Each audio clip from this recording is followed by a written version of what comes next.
Est-ce que vous savez pourquoi on dit que le vendeur de pelle est généralement celui qui s'enrichit lorsqu'il y a une ruée vers l'or?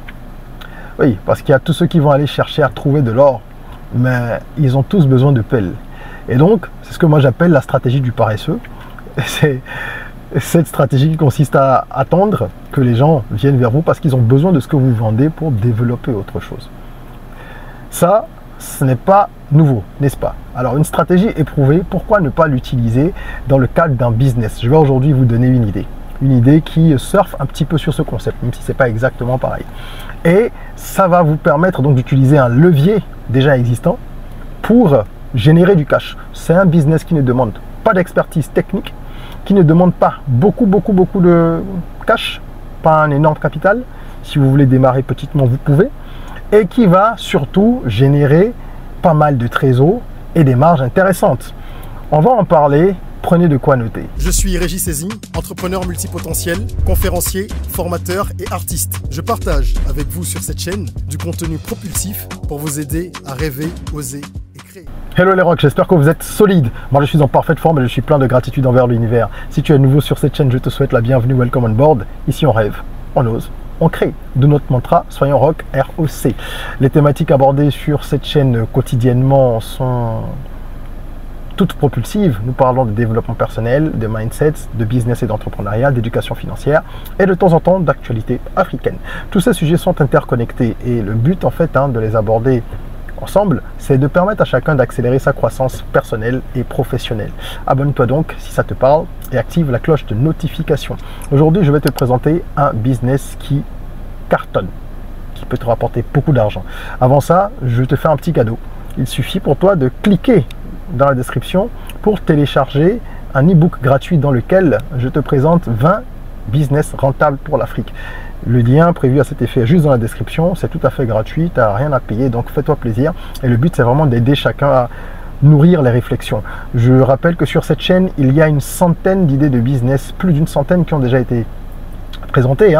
Donc n'hésitez pas à regarder dans la playlist Business en or pour regarder différentes autres vidéos autour des idées de business. Aujourd'hui, le business que je te propose, il est assez simple. Il s'agit de mettre en place une boutique, d'ouvrir une boutique spécialisée 100% vraiment spécialisé sur les produits locaux. Oui, tu as bien compris, les produits locaux. Pourquoi? On va en parler tout à l'heure. Je vais expliquer quels sont les atouts de ce business-là. On va parler également des contraintes, d'accord? Et on verra combien il faut pour se lancer et combien est-ce qu'on peut espérer générer avec une activité pareille. On finira avec évidemment quelques astuces parce que l'idée, c'est la fondation, mais ce n'est pas suffisant pour réussir en business. Il y a un certain nombre d'astuces et de clés qu'il faut détenir et mettre à contribution dans le développement pour pouvoir connaître le succès. Alors, cette idée va fonctionner. Et au-delà de vendre des produits, tu vas également proposer des paniers. C'est ça, des paniers à une certaine fréquence, de façon périodique, des paniers mensuels par exemple, qui sont des paniers découvertes, où les gens vont pouvoir à chaque fois découvrir de nouveaux produits que tu aurais dénichés. Pourquoi est-ce que ça va marcher? On va déjà voir la problématique. Elle est assez simple. La problématique, en fait, que nous allons résoudre, c'est que les consommateurs ont du mal à trouver les produits locaux et surtout les produits de qualité.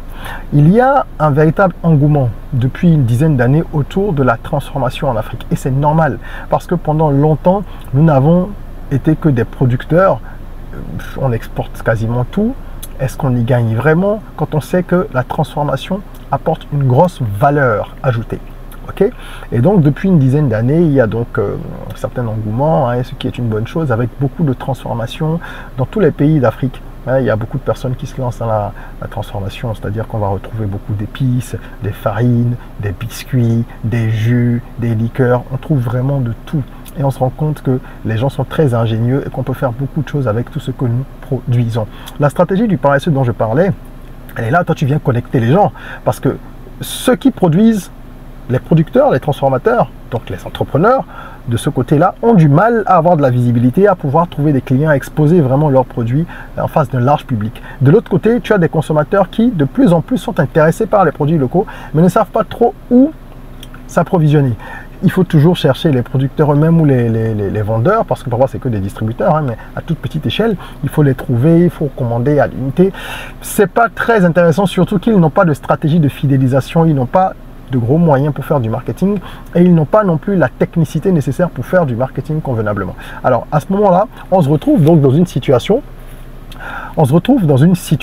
où on peut être la courroie de transmission. En fait, on va être le connecteur. Et c'est là qu'on est, comme je disais, dans la stratégie du paresseux. Ok, voilà le problème qu'on vient résoudre. Les atouts de ce business sont multiples. Il y en a vraiment beaucoup. Premièrement, je l'ai dit, la demande, elle est vraiment à la hausse chez les consommateurs. Ils veulent de plus en plus acheter des produits faits sur place. On a un autre atout, c'est le soutien. Le soutien de l'économie locale, c'est un atout. Il y a également cette conscience qui est de plus en plus présente dans les esprits et qui consiste à comprendre que si on ne soutient pas les créateurs de richesses au niveau national, on ne pourra pas être indépendant véritablement comme on le scande. Nous sommes à l'ère du panafricanisme, il ne faut pas l'oublier, donc c'est également un atout, c'est un des arguments qui permet véritablement cette expansion-là de ce type d'activité. Donc, il faut jouer là-dessus. Il faut que l'économie locale fleurisse et pour ça, il faut que les entrepreneurs, les producteurs, dans le cas d'espèces, les transformateurs surtout, soient encouragés et il faut acheter leurs produits. On parle souvent de consommons local, consommons local, consommons local. Donc, vous allez jouer là-dessus. La traçabilité, c'est également un atout. Oui, les gens aujourd'hui, encore une fois, sont de plus en plus conscients que tout ce qui est transformé n'est pas forcément bon pour la santé et ce qui est transformé et importé l'est encore moins parce que ce qu'on nous en vend en Afrique, c'est pas toujours de la même nature que ce qui est présent sur le marché de production. C'est un autre débat, n'est-ce pas? Mais tout compte fait, ce qui est transformé, c'est pas forcément bon pour la santé et les gens, ils sont plus ou moins contents de pouvoir suivre les produits, d'avoir une traçabilité parce qu'on sait que c'est fait sur place à tel endroit et que les produits locaux sont pour beaucoup naturels ou pas aussi, on va dire, empreint d'éléments chimiques. D'accord? Même quand il y a des produits avec des conservateurs et un certain nombre de choses, les technologies sont moins invasives. Elles sont moins invasives et elles sont donc moins préjudiciables pour la santé que celles qu'on peut retrouver dans les pays développés avec les grosses marques qui produisent des tonnes et des tonnes par jour et qui ont besoin justement de faire beaucoup de chiffres pour amortir, pour gagner de l'argent et qui vont vraiment mettre la santé du consommateur au dernier plan. Je finirai par deux arguments de poids pour ce business. Premièrement, la diversité. Je l'ai dit, franchement, il y a des produits quasiment à tous les coins de rue aujourd'hui. Les gens essayent beaucoup de choses. Il suffit d'aller aux foires qui sont organisées assez souvent dans les pays africains, foires de produits locaux, etc., pour voir qu'il y a de la diversité. Donc vous aurez du choix. À vous après de sélectionner les produits qui sont les plus qualitatifs. Okay? Et la trésorerie, qui est le dernier point que j'aborde ici, qui n'est pas un point négligeable. La trésorerie est importante dans ce business. Pourquoi? Vous prenez des produits en dépôt-vente. Vous ne les achetez pas pour les revendre. Ça veut dire que déjà le coût de démarrage est faible, on va le voir tout à l'heure. Et en plus, vous avez la capacité de tourner l'argent des autres, comme on dit dans le jargon. C'est-à-dire utiliser les fonds lorsque vous avez vendu les produits de Jean-Paul et de Annick, ainsi que de Aminata, et bien l'argent, vous allez l'utiliser d'abord pour gérer vos charges et faire ce que vous avez à faire. Par exemple, vous allez les payer à 30 jours, à 60 jours ou même plus. Il y a de grosses enseignes qui payent à 90 jours partout dans le monde. Plus elles sont grosses, plus leurs conditions sont compliquées. Et les transformateurs sont obligés de travailler avec elles parce que c'est le distributeur qui a le pouvoir. Et vous devenez distributeur quand vous avez une boutique. Le but, c'est d'avoir plusieurs boutiques. Mais vous pouvez déjà en avoir une pour commencer. D'accord? Et après, vous allez dupliquer dans différentes villes ou dans différents quartiers si vous êtes dans un pays où la ville dans laquelle vous résidez est suffisamment grande pour abriter plusieurs enseignes. D'accord? Donc voilà un peu pour les atouts. C'est bien beau, ça donne envie. Mais attention, il y a des challenges, comme dans tout business. Première contrainte, au niveau logistique, vous devez pouvoir gérer les approvisionnements. Et ça, je vous assure, ce n'est pas une mince affaire. C'est pas une mince affaire. D'accord? Je connais bien le secteur. La difficulté, c'est que vous aurez beaucoup de fournisseurs qui seront incapables de suivre la cadence. Oui, parce que c'est beaucoup de petits transformateurs généralement. Il y a plein de marques aujourd'hui. Tout le monde essaye de fabriquer quelque chose, de transformer. C'est à la mode. C'est bien. Mais le revers, c'est que des petits transformateurs, ils n'ont pas forcément beaucoup de moyens. Il n'y en a pas beaucoup, en tout cas, qui ont la capacité de suivre lorsque vous avez de grosses demandes au local ou même lorsque vous aurez peut-être des demandes à l'étranger parce que vous êtes une vitrine. Si quelqu'un passe dans votre boutique et trouve un produit qui lui plaît et il veut le commander auprès de vous, À ce moment-là, il a besoin de, je sais pas moi, 5000 unités tous les mois. Vous aurez du mal. Donc, au niveau de l'approvisionnement, même pour la consommation locale, il faut faire en sorte de trouver des producteurs capables de suivre le rythme. Sinon, vous allez décevoir des clients qui vont revenir, ne pas retrouver des produits qu'ils aiment. Et quand les clients sont déçus une, deux, trois fois, eh bien, ils cherchent d'autres options. D'accord? Il y a également la concurrence qui va être un challenge parce que il y a des boutiques de ce genre hein, qui existent déjà dans la plupart des grandes villes africaines et ça va continuer puisque la consommation de ce type de produits progresse, et ben la distribution va progresser avec. C'est normal. Donc c'est à vous d'apporter suffisamment de qualité et des éléments différenciants dans votre offre pour que les gens viennent vers vous. Et ça se fait à travers le marketing. Il faut trouver des moyens de fidéliser les gens. Vraiment. Il faut avoir des stratégies de promotion en toute l'année selon les périodes.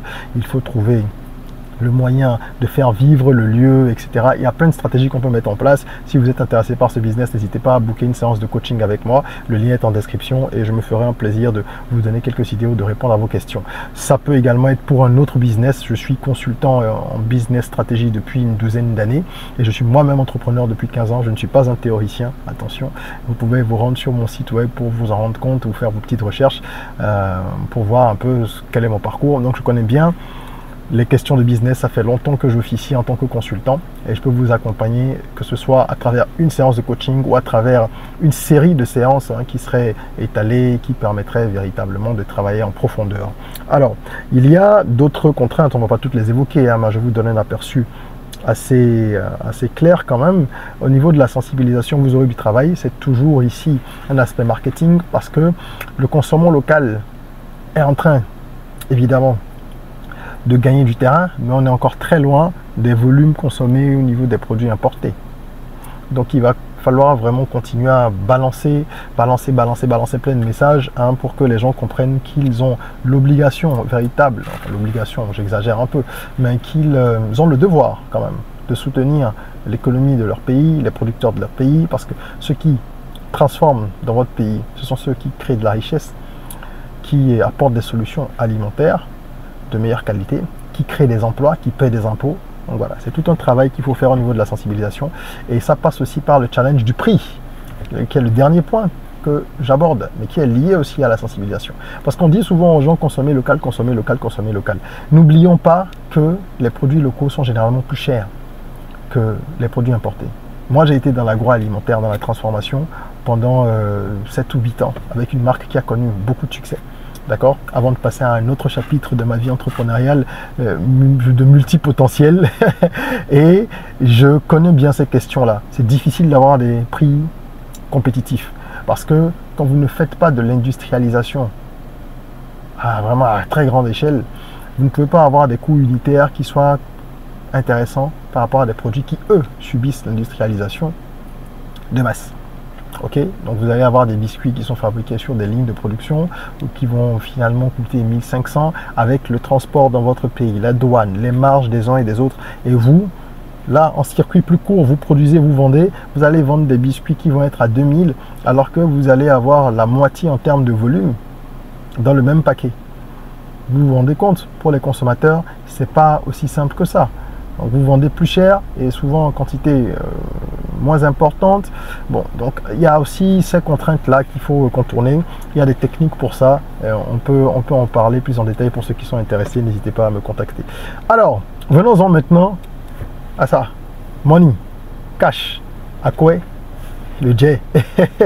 Combien faut-il investir et combien est-ce qu'on peut espérer gagner?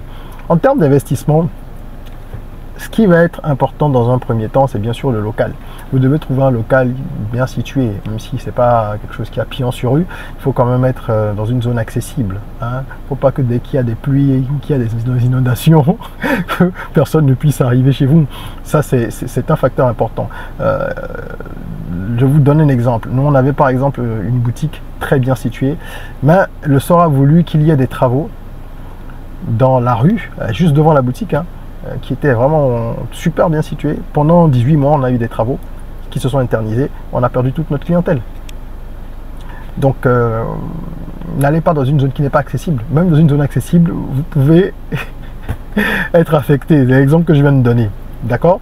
Et après, reconquérir une clientèle, pardon, c'est difficile. Donc faites en sorte d'être dans des zones qui au moins sont bien situées. Les autres facteurs, vous ne pouvez pas les maîtriser, comme les travaux, hein, l'intérêt public et tout ça, ou les inondations. Voilà. Mais voilà, cherchez déjà quelque chose de bien situé. Ensuite, vous allez aménager, et ça demande quand même un peu d'argent. Hein. Il faut un réfrigérateur, peut-être un congélateur, si vous vendez des produits qui ont besoin d'être congelés. Il vous faut également une caisse enregistreuse, il faut mettre les étagères, aménager, les luminaires, créer l'ambiance, etc. D'accord? Et ensuite, vous allez avoir quelques employés qui ne vont pas vous coûter très cher parce que vous avez besoin de personnes pour vendre. Vous n'êtes pas obligé d'aller chercher des personnes qui ont X diplômes et qui vont vous demander des salaires mirobolants. Non, ça c'est, comme on dit, c'est même des jobs généralement. Les gens que vous employez, ils viennent là, ils disent que c'est un job. Hein. Bon, ils viennent, ils vendent, c'est des postes auxquels on peut rapidement remplacer quelqu'un au pied levé, quoi. Ça va assez vite. Ok, donc ça coûte pas très cher à ce niveau-là. Et vous avez le marketing qui va être important. Être sur les réseaux sociaux, être très actif avec des stratégies innovantes pour pouvoir se faire connaître en dehors des réseaux sociaux aussi. En ce qui concerne le stock initial, vous n'avez pas besoin de beaucoup d'argent puisque, comme je vous le disais, vous allez pratiquer du dépôt-vente. Il y a peut-être exceptionnellement quelques produits qui vont être des coups de cœur pour vous que vous allez acheter si les producteurs refusent le dépôt-vente, parce qu'il y a certaines personnes dans la transformation qui refusent le dépôt-vente parce que c'est pas très intéressant pour celui qui vend. C'est celui qui achète et qui revend dans sa boutique ou dans son supermarché qui est le mieux placé. Mais rassurez-vous, il n'y a pas beaucoup de producteurs ou transformateurs qui refusent. Hein. Il n'y en a pas beaucoup parce qu'ils savent qu'ils ont besoin de vous. C'est vous qui êtes le lien entre le client final et le produit. Le distributeur a le pouvoir. Regardez les hypermarchés en Occident, vous comprenez. Même dans votre pays, si vous êtes en Afrique, hein, ou si vous passez de temps en temps en Afrique, ben regardez, vous voulez acheter quelque chose, vous allez où? Dans une grande surface. Donc, quand tu as le circuit de distribution en main, tu as le pouvoir. Ok. Alors, pour résumer, avec 2 millions, vous pourriez démarrer. Il faut adapter ça à votre marché, à votre ville. Moi, je ne donne que des grandes lignes.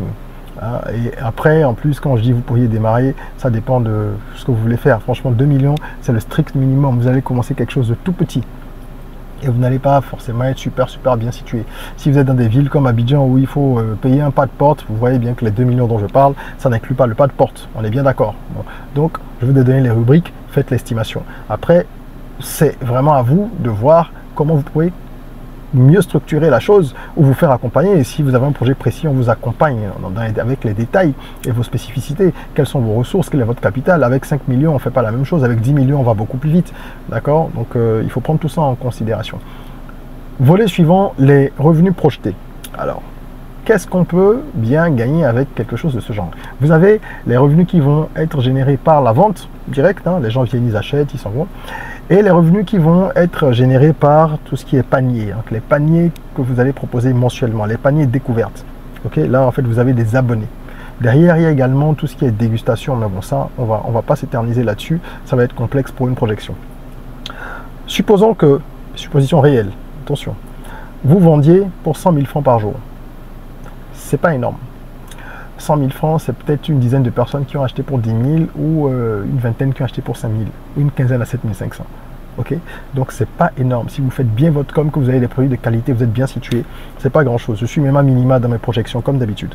Donc 100 000 francs jour fois 25 jours, en supposant que le dimanche vous n'ouvriez pas, on se retrouve à 2 500 000 par mois.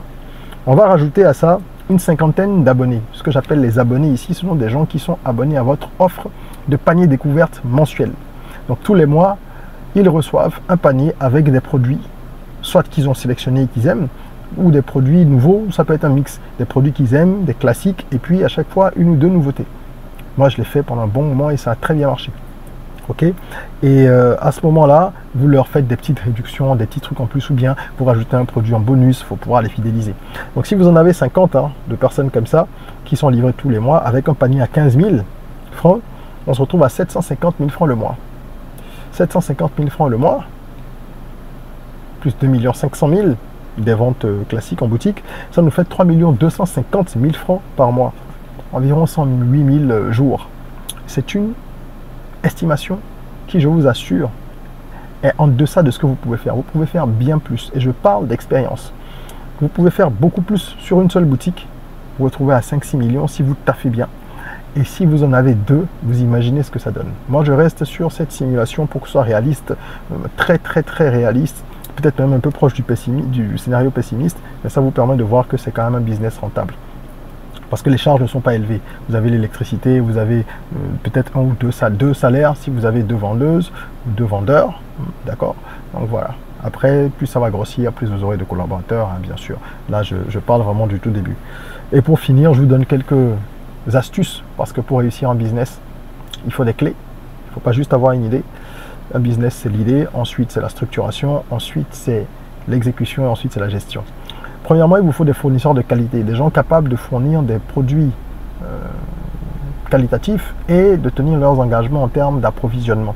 Et surtout au niveau de la constance. Parce que franchement, les transformateurs dans nos pays, comme tout est encore soit artisanal, soit semi-mécanisé ou mécanisé, mais pas industriel, on n'a pas la standardisation. Et donc, d'un produit à un autre, d'une unité de produit à une autre, ça va pas être pareil. Le jus d'ananas va pas être le même dans les 2 bouteilles. La quantité de sel ne sera pas forcément la même dans chaque paquet de biscuits. Vous voyez, et ça peut déranger. Donc il faut bosser là-dessus et choisir en fonction. Le marketing digital, ça va vraiment être ce qui va vous faire exploser, vous différencier. Si vous savez utiliser TikTok, Facebook et tout ça, ainsi que la pub, en plus de l'organique, vous allez vraiment pouvoir marquer la différence avec vos concurrents. Organiser également des événements de façon régulière, des séances de dégustation par exemple. D'accord, nous on le faisait trimestriellement. Et ça permettait à nos clients et prospects aussi de venir, de passer une journée, de goûter et tout ça. Ils achetaient quasiment tous avant de repartir parce qu'ils passaient par la boutique. Nous, on le faisait dans un jardin qui était attenant à la boutique. Okay, donc, c'est des techniques qui marchent. Il y a plein d'autres idées que je pourrais vous donner si vous voulez aller plus loin. Et travailler surtout sur le feedback, également sur la base des feedbacks de vos clients pour améliorer votre offre en fonction de ce qu'ils disent. Pas seulement des produits, mais du service. D'accord, le service en boutique. Est-ce que les gens se plaignent parce qu'il n'y a jamais de monnaie, parce qu'ils doivent attendre 20 minutes, parce que ceci, parce que cela. Bossez là-dessus et vous verrez, vous allez gagner pas mal de cash. Voilà, j'espère que cette vidéo vous a plu. Si c'est le cas, n'hésitez pas à mettre un like, à la partager pour que le maximum de personnes en profitent. Et n'oubliez pas qu'il y a l'e-book qui est à télécharger, qui est gratuit, bien sûr, si ça vous intéresse. Abonnez-vous. Et en attendant qu'on se retrouve pour une nouvelle vidéo, prenez soin de vous, de votre corps, mais aussi surtout de votre mind. Et rêvons, osons, créons, soyons rock.